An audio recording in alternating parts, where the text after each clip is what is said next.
Welcome to Movies We Love Recapped.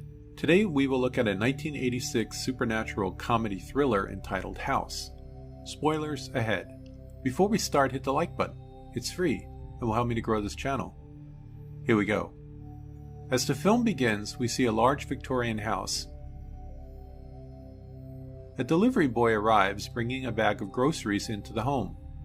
The grocery boy calls for Mrs. Hooper, but gets no response. He hears some noise upstairs, so he goes to investigate. He peers into a room and finds Mrs. Hooper swinging from a noose. Next we see Mrs. Hooper's funeral. Here we meet Roger Cobb, the nephew of Mrs. Hooper. The mourners stand in the rain as a casket is lowered. Cut to a store where Roger Cobb is signing autographs for buyers of his latest book. The fans are all a bit weird. One fan is disappointed when he hears that Cobb's next book is going to be about his experiences as a soldier in the Vietnam War. Roger later tells his agent that it's a book he feels he needs to write. Back home we learn that Roger's young son is missing. He makes a call to the FBI to inquire about his missing son. But the FBI agent hasn't been able to find any new information. That night Roger is sleeping restlessly. He dreams of a young boy playing by a grave. Suddenly, a decayed hand springs from the dirt, and the boy screams. He wakes up in horror. The next scene we see a real estate agent showing Roger around his aunt's house. The house will go up for auction. Roger knows the house well since he grew up in it. Suddenly, Roger has a flashback. We see him running frantically, looking for his son Jimmy.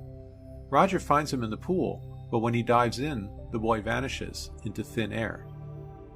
The house tour continues into the garage.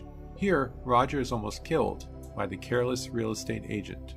Roger returns to his memories of his son's disappearance. The police are baffled and have no clue what happened to the boy. Aunt Elizabeth looks a bit batty when she says in front of the police that the house took him. Coming back to reality, Roger tells the agent that he's not selling. Roger settles into his home and tries working on his book, but he hears noises upstairs. Investigating, he sees his Aunt Elizabeth. She warns him to leave the house while he can. She then hangs herself. Roger wakes the next morning and meets his next-door neighbor, Harold. Harold invites him to hang out, but Roger explains he needs solitude right now to work on his new book. Turns out Harold is a big fan. Roger sits down to continue his writing, and we see flashbacks in his memories of his time in the Vietnam War. Here we see Roger during his combat days, and we also meet his comrade known as Big Ben. As the lieutenant discusses their strategy with the men, a live grenade is suddenly tossed. Everyone scrambles for cover, and the enemy attacks. Big Ben springs into action, mowing down enemy soldiers. The scene changes back to Roger busily writing his book. He then hears what sounds like the voice of his lost little boy. He goes upstairs to investigate, but finds nothing. Later, as he is brushing his teeth, he gets the urge to check again. Suddenly, the clock begins to chime, 12 o'clock midnight, and he opens the closet door. This time a huge, horrible creature comes and attacks. Roger pushes it back inside and slams the door shut. Roger sets up many cameras and video recorders in hopes of photographing the creature. He prepares for battle. His next-door neighbor finds the whole thing very funny. The neighbor Harold calls his ex-wife Sandy and tells her Roger is going bonkers and she should check in on him. Roger goes back to writing, and again we see his memories of patrol in the jungles of Vietnam. He trudges through the brush with Big Ben. He stops writing to gather his thoughts and sees his son's toy car come rolling out. He picks up the car and wonders what is going on. But then he notices the eye of the mounted swordfish is watching him. Then the whole fish begins to thrash about. He runs to the shed to fetch a firearm and arms himself with a shotgun. But then the gardening tools begin to attack. An axe almost splits his skull. He runs for his life back to the house. He then blows a hole in the flapping swordfish. While Roger is in the bathroom, the tools follow him and launch another attack. He escapes and runs into Sandy downstairs. She asks Roger why he has a gun. He says, "Oh, nothing." Sandy suddenly changes into a hideous beast. He shoots it and blows a hole in its stomach.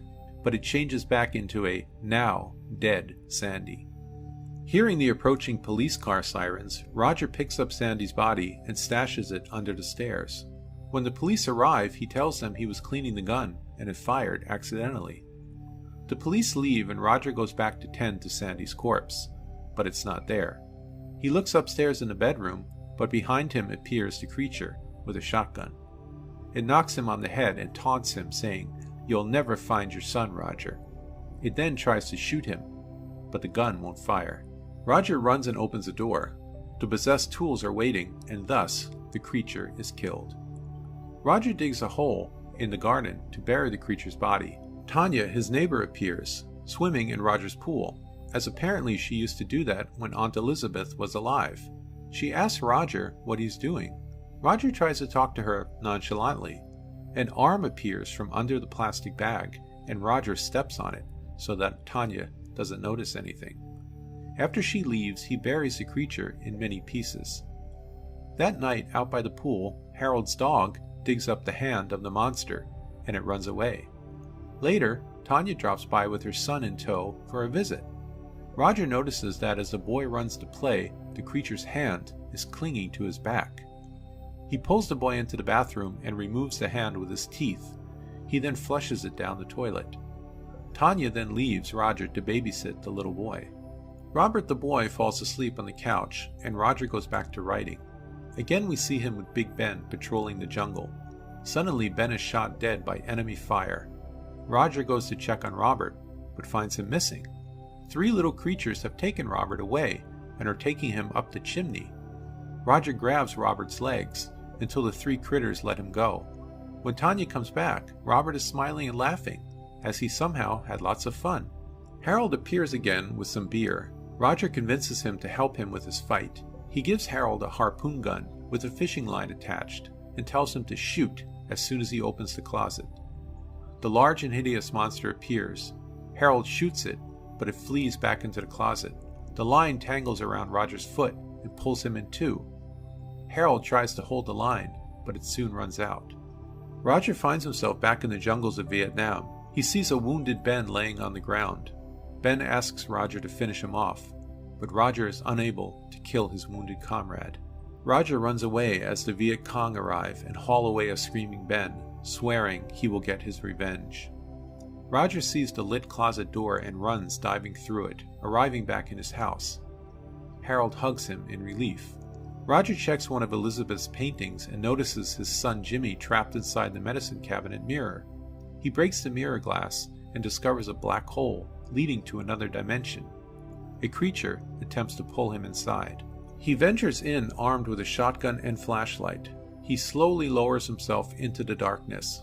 He then falls into an ocean of water. He swims to the shore and finds his little boy locked in a cage. He frees Jimmy and they escape into the water. They re-emerge in the backyard swimming pool. Roger carries Jimmy out to the front door to escape, but they run into a skeletal Big Ben. Roger realizes it was Big Ben that kidnapped his son. Roger slams the door and tries to lock Ben out. He sends Jimmy to run and get help. Ben then smashes through the window and enters the house. Roger runs upstairs and locks himself in the bathroom. He then escapes through the window, up onto the roof. Ben is in close pursuit. Roger sneaks back into the house. Big Ben attacks again, choking, then throwing Roger down the stairs. Roger tries to escape out the front door, but instead turns and fights Ben. He tears off one of Ben's arms and swings it like a club. Ben grabs his own arm and reattaches it, with an evil laugh. Roger opens a set of doors to run, but it's now a cliff. He falls, dangling by his fingers. Ben steps on his digits, laughing. But Roger removes his belt and uses it to lasso Ben's hand. He pulls him over the cliff. Roger crawls back inside and finds Ben again. He's holding Jimmy and says he will kill him unless Roger commits suicide. Roger reaches for Jimmy, and Ben cuts off Roger's hand. However, there is no effect. Roger realizes he's no longer afraid of Ben. He takes Jimmy back and shoves one of Ben's grenades into his ribcage. Ben explodes into a fiery mess. The house begins to burn as Sandy arrives by taxi.